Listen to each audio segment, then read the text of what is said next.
يا صباح الخير عليكم وعلى عيونكم، ازيكم عاملين ايه؟ انا امنية فودة من قناة بيتك منور مع سما.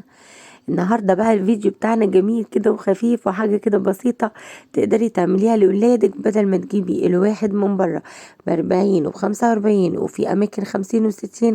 لا، طب على ايه؟ انا ممكن اعمله باللي موجود في تلاجتي وباقل الامكانيات، واعمل بدل الواحد 3 و4 و5 كمان، ومش هيجيني بنص تكلفة بره خالص. طبعا عرفتوا انا قصدي على ايه. يعني ده حلوة الفكرة دي في الفطار او في العشاء، او لو حد غضبان على الغدا بتعمليها له في اقل من 5 دقايق. يلا بقى بينا نبدأ الفكرة الحلوة ديت. طبعا احنا هنعمل النهاردة الكريب بالفراخ او اي حشو انت عايزاه. هتجيبي بقى الخلاط بتاعك، بيضاية واحدة على شوية فلفل وملح وكوباية لبن واحدة وكوباية دقيق واحدة. طبعا انا عاملة المقادير على كوباية لكل حاجة. انت عايزة تزودي بقى الكمية يبقى ضعفي كل اللي انا حطاه ده. يعني كوباية دقيق، كوباية لبن، وبيضاية وشوية ملح وشوية فلفل، ما بحطش والله اكتر من كده. وتضربيهم ضربة كده محترمة في الخلاط، وتجيبي لك بقى طاسة كده حلوة وتسخنيها على البوتاجاز تيفال او جرانيت او حتى لو ألمونيوم، وشوية زيت وتهدي النار. بس انا كنت للأسف نسيت بقى النار عالية، ونزلت بقى ايه بالكبشة كده، هي كبشة واحدة او تنزلي كده ايه من الخلاط على طول عليها بس كده، وتعملك زي الفطيرة الحلوة دي وتقلبيها. بس هدي النار عشان يعني برضو ما تحمرش منك زي جامد. بصوا بقى اول ما تلاقيها مفرغه كده وحلوه تقومي قلبها دي بقى الحمد لله انقذتها يعني. اول ما تلاقيها كده فرغت منك، بصوا ما شاء الله جميل وطري وكان حلو جدا. وكان عندي والله ما بكدب عليكم، كان عندي حوالي 4 قطع بانيه، كنت متبلاهم وحطهم كده في التلاجة. كان عندي قبلها بيوم يعني بانيه، وباقي 4 قطع نسيت اقليهم يعني. قمت جاي مقطعهم كده صغير وعلى طول مشوحيهم كده على النار. بس بصوا بقى بقول لكم، بصوا الكريب طري وجميل ازاي، طري جدا والله. بصوا كل ده في كوبايه دقيق وكوبايه لبن وبضايه. انا بقى طبعا عايزه اقول لك، انا قلت لك المقادير على كوبايه، بعدين لما لقيت ايه الكوبايه عملت لي حوالي 3 كريبات، بس زودت ايه كمان يعني، عملت ايه مقدار كمان. بصوا طري وجميل جدا. وخلاص كنت شوحت بقى الفراخ وحمرت بطاطس، ولقيت عندي كده كام كيس كاتشب، بصوا من اللي في البيت. كانوا العيال غضبانين بقى بصراحة على الغدا، ما كانوش عايزين يتغدوا بقى الغدا اللي عاملينه. كنت عامله لهم بقى كشري مصري وما كانوش راضيين ياكلوا. لا احنا عايزين ناكلوا كريب، عايزين نبعتوا نشتروا كريب. طب انا هبعت كريب دلوقتي ازاي ومنين وفين والكلام ده؟ قلت لهم بصوا بقول لكم انا هعمله لكم في البيت.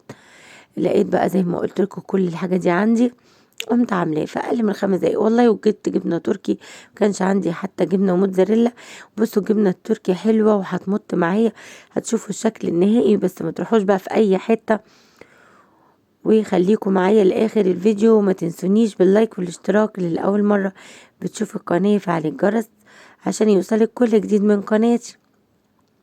والافكار الحلوه السريعه ديت تقدري بقى تستفيدي منها مع ولادك. إيه حتى انتي وزوجك، بدل ما تنزلي تشتري مثلا 2. لو الكريبايه عندكم في منطقتكم عامله مثلا 35 او 40، تجيبي 2 ب80 جنيه. طب ليه؟ انت جيبي بقى نص بانيه هيعملك 45 جنيه، وببضايه واحده وكوبايه دقيق وكوبايه لبن وطمن جبنه تركي كده، او لو عندك كيس جبنه موتزاريلا تقدري تعملي احلى كريب في البيت، وكفايه انك ضامنه نظافته. خلصت بقى كميه الكريب معايا وحشيته. حطيت بقى ايه الشاورما اللي انا عملتها، وكمان حطيت البطاطس المقليه وقطعتين جبنه تركي والكاتشب، وحلو قوي كده والله، كله من اللي موجود في البيت. بس وحطيت طبعا، خدي بالك من النقطه دي لان انا اول كريبايه ما خدتش بالي. الجبنه التركي حطيها تحت علشان لما تنزلي على الجريل او الطاسه تقفليها يعني تسيح كده منك وتديكي الشكل الجميل اللي هتشوفيه معايا ده. وميزة بقى الجريلا يا حبايبي، بصوا بقى بتدي الخطوط الجميلة كأنه زي الجاهز بالظبط. ويا سلام بقى مع سندوتشات الشاورما بقى بالعيش السوري، يا سلام والله. وفي الكريب كان تحفة. بصوا الجمال. ولو ما عندكيش جريلا عادي خالص، انا كنت عاملاه قبل كده قبل ما اجيب جريلا خالص، بطاسة عادية خالص، وخد بس حمار كده من فوق ومن تحت والله، وكان طعمه جميل وزي العسل. وبألف هنا وشفا على قلوبنا. جربيه وهيعجبك بإذن الله. حاجة خفيفة وجميلة والله ومش مكلفة خالص، اللي موجود في البيت. طبعا كلنا ايام مدارس بنجيب جبنة تركي كتير. وكمان البانيه يعني اكيد ما بيعديش عليكي اسبوع غير لما انت مثلا بتجيبي نص بانيه. هيتبقى مثلا كام قطعة كده، تعمليهم على شوية بطاطس بقى كده متحمرين، على قطعتين جبنة تركي وكيس كاتشب، والله بيبقى احلى كريب زي الجاهز بالظبط. عايزه اقول لك انا كنت عايزه احط اضافات بقى ايه، بصل وفلفل اخضر وزيتون، يعني انا بحبه كمان الحشوات دي جدا مع الشاورما. بس انا عندي ولادي ما بيحبوش والله اي اضافات من دي. انا حتى لما كنت بشتريه لهم من بره والله كنت قبل ما الراجل ما يحشي اقول له مش عايزه خضار عليه خالص، كان يحشيهولي فراخ كده وجبن وكاتشب وبس. فانا قلت طب ما هو بيعمل ايه بقى زياده، طب ما انا اعمله في البيت. كنت بجيب الكريمبيه. طبعا في المكان اللي انا ساكنه فيه، انا طبعا محافظه البحيره بقى، كفر الدوار، كنت بجيب الكريمبيه ب35 جنيه كريمبيه واحده. يعني كنت مثلا بجيب التلاتة ب105. فطبعا بصراحة يعتبر برضو مبلغ. فأنا عملت دول بقى، شوفوا بقد ايه، ولا حاجة ولا حاجة. كل الحاجة في البيت، مفيش بيت مفيهوش بيض، مفيش بيت مفيهوش جبنة تركي، مفيش بيت مفيهوش دقيق، مفيش بيت مفيهوش لبن. كلنا اما مدارس لازم البيض واللبن والدقيق والجبنة التركي موجودين في البيت باستمرار. قومي اعمليهم. وبطاطس دي على طول في البيت زي الطماطم كده والعيش. فعلى طول بصوا تقومي تعمليه مفيش والله. يعني اقولك ربع ساعة كان الكريم جاهز. وكنت طبعا محمرة بقى بطاطس مقلية كمان جنبها. وبألف هنا وشفا، واليوم عدى وكان زي العسل. بصوا شكل الشاورما حكاية ازاي، اللي جواها يعني الحشوة مع الكاتشب ومع كمان الجبنة التركي سايحة. وبصوا بتشد.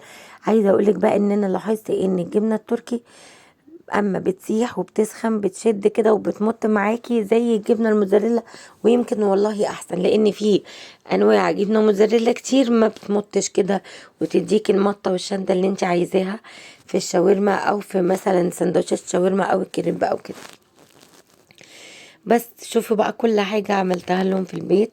وكفايه ان انا ضامنه بقى نظافه حاجتي، وما نزلناش ولا اشترينا ولا غرمنا الغرامات اللي ممكن تجيبها من بره. يعني انا كنت عامله 5 كريبات يعني، وفي واحد بقى اتاكل كده يعني وانا واقفه بألف هنا عليا. شوفوا بقى لو كنت هجيب 5 من بره ب35 جنيه، على حسب طبعا سعر المنطقه اللي انا فيها. شوفوا بقى في مناطق على فكره اكتر بكتير، فاهمين ازاي؟ ويقعدوا بقى يتحججوا ويقولوا لك اصل الصوصات اللي عليها مختلفة، اصل الجبن اللي عليها حاجة تانية. والله لا تانية ولا تالتة، كلها زي بعضها. السوبر ماركت موجود كل انواع الجبن، تقدري تجيبي اللي على قدك واللي يناسبك، بس كده. وزي ما قلت لك كوباية دقيق، كوباية لبن، بضاية، كله موجود في التلاجة يعني يا جماعة، مش مش حكاية. وبقية الحشوات. وممكن كمان تعملي حشوات مختلفة. ممكن تعملي مثلا زيتون، فلفل أخضر، بصل، بطاطس، جبن، بس مش لازم فراخ. وممكن كمان تعملي حشوة بسطرمة، حشوة صدق. بصي الحشوات دي فعلا بتبقى على مزاجك انتي واللي يحبوا ولادك وزوجك واهل بيتك. اعمليه. تقدري تعملي لهم مثلا الكريبايه دي في المدرسه طالعين رحله، بس طبعا بتكوني بقى لفاها كويس بورق فويل وبلاستيك كده استريتش عليها، زي بالظبط بقى ما بتتباع لنا جاهزه. بيكونوا لفينها كويس ومغلفينها كويس. الطريقه سهله ومش صعبه. اوعي تستصعبي حاجة، كل حاجة سهلة جدا يا جماعة. الحاجة بصراحة بقت غالية بره، تقدري توفري على نفسك اللي تقدري توفريه. اللي بدل ما تجيبي لهم واحد ب35 جنيه، انا بقولك يعني بالنسبة للسعر اللي عندي وياكلوه، لا انت اعملي لهم في البيت ما شاء الله. انا عامله اهو بقول لكم 5، يعني ياكلوا واحد والتاني ويشبعوا كمان، وهو ما شاء الله عليه يعني بيشبع. هو وجبة غذائية كاملة، ده معمول بالبيض وباللبن وبالدقيق، وكمان حشواتك كلها حشوات يعني مغذية. غير بتاع بره، على فكرة بتاع بره اوعي تقوليلي انهم هيحطوا لبن وهيحطوا بيض عليه، يعني ممكن ان حطوا ده ما يحطوش ده ينحطوا، فاهماني ازاي؟ لان طبعا لو حطوا بيض او لبن تهيألي كده يخسروا ما يكسبوش، لان اللبن بقد كده والبيض كمان غالي انتوا عارفين، فهو كده هيخسر. انا مش عارفة بصراحة هما بيعملوه ازاي بره، بس ما بيبقاش برضو بنفس القيمة الغذائية اللي انتي ممكن تعمليها في البيت لولادك باللبن وبالبيض وبالدقيق، وغير حشواتك بتبقي ضامنة نظافتها. حشوات بره برضو بصراحة بتبقى غريبة كده هما بيداروا كل حاجة بالصوصات وبالجبن اللي بيحطوها، فطبعا ليه طيب؟ والله وكان الكريب عندي مليان فراخ يعني شاورما، عكس بتاع بره نهائي، حقيقي والله.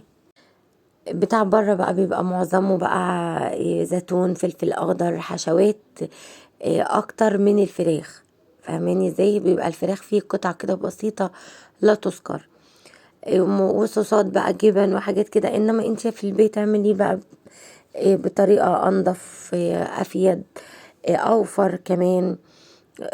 حتى هما ياكلوا ويشبعوا، يعني بقولك بكوباية دقيق واحدة تعملي 3، زودي كمان كوباية دقيق تعملي 6، يعني فاهمين ازاي؟ بقى الف هنا وشفا عليكم وعلى قلوبكم. ما تنسونيش بقى باللايك والاشتراك، اللي اول مرة بتشوف القناة فعلي الجرس عشان يوصلك كل جديد من القناة. السلام عليكم ورحمة الله.